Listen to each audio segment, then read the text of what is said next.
မင်္ဂလာပါမိတ်ဆွေကိုတစ်ခုလောက်မေးပါရစေမိတ်ဆွေစိတ်ညစ်ရတဲ့အကြောင်းရင်းတွေထဲမှာသူငါ့ကိုပြောလိုက်တာငါတိတ်ခါကြသွားလေငါ့ကိုဘယ်သူမှနားမလဲဘူးဆိုတဲ့ငါ I me my ဆိုတဲ့စကားလုံးဘယ်နှခါပါနေကြလဲပြဿနာတိုင်းရဲ့အလဲပါဟောမှာငါဆိုတဲ့ကောင်ကြီးကနေရာယူထားပါတယ်ဘုရားမြတ်စွာဘုရားကဟောကြားခဲ့ပါတယ်ဆင်းရဲဒုက္ခအားလုံးဟာငါဆွဲကြော်ဖြစ်ရတာပါတဲ့ဒါကိုရှင်းအောင်ပုံပြင်လေးတစ်ပုဒ်နဲ့ပြောပြမယ်မိထဲမှာလေတစင်းစီးပြီးဖြက်ကူးနေတယ်လို့မြင်အောင်ကြည့်ပါရုတ်တရက်တခြားလေတစင်းကမိတ်ဆွေရဲ့လှဲကိုလာတိုက်တယ်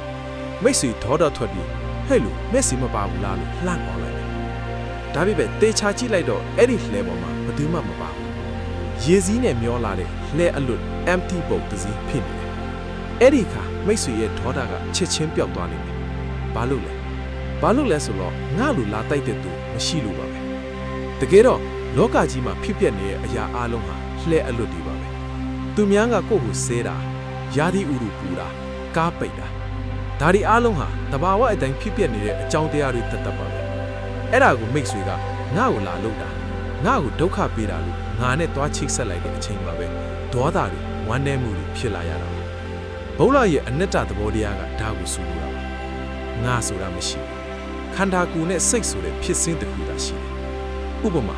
မိုးရွာနေတယ်လို့ပဲပြောကြတယ်မိုးကငါ့ကိုရွာနေတယ်လို့မပြောကြဘူးလား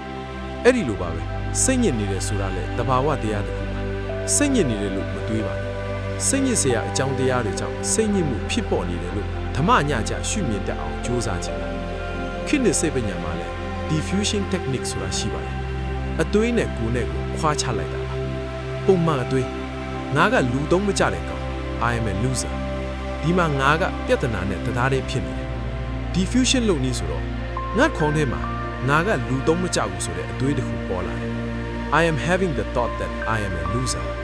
ဒီမှာငါကအသွေးကိုအဝေးကနေကြည့်နေတဲ့သူဖြစ်သွားပြီ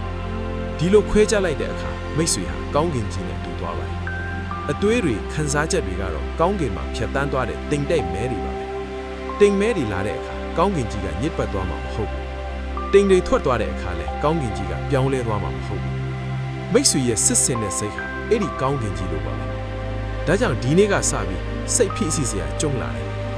ဒါငါမဟုတ်ဘူးဒါငါဥစ္စာမဟုတ်ဘူးဒါငါအတမဟုတ်ဘူးဆိုပြီးနှလုံးသွင်းကြည့်ပါဝန်တုပ်ဝန်ပါးတွေရော့ကျသွားတာကိုတွေ့ရပါလိမ့်မယ်ဒါပေမဲ့ဒီလိုခွဲခြားတိမြင်မှုဆိုရင်ကျွန်တော်တို့မှာအားကောင်းတဲ့တတိလိုအပ်ပါတယ်တတိမရှိရင်ငါဆိုတဲ့အစွဲကချက်ချင်းပြန်ဝင်လာမှာပါဒါကြောင့်နောက်အခန်းမှာတော့ဘုဒ္ဓညအကြတတိထားနည်းအကြောင်းကိုအသေးစိတ်ဆွေးနွေးပေးပါမယ်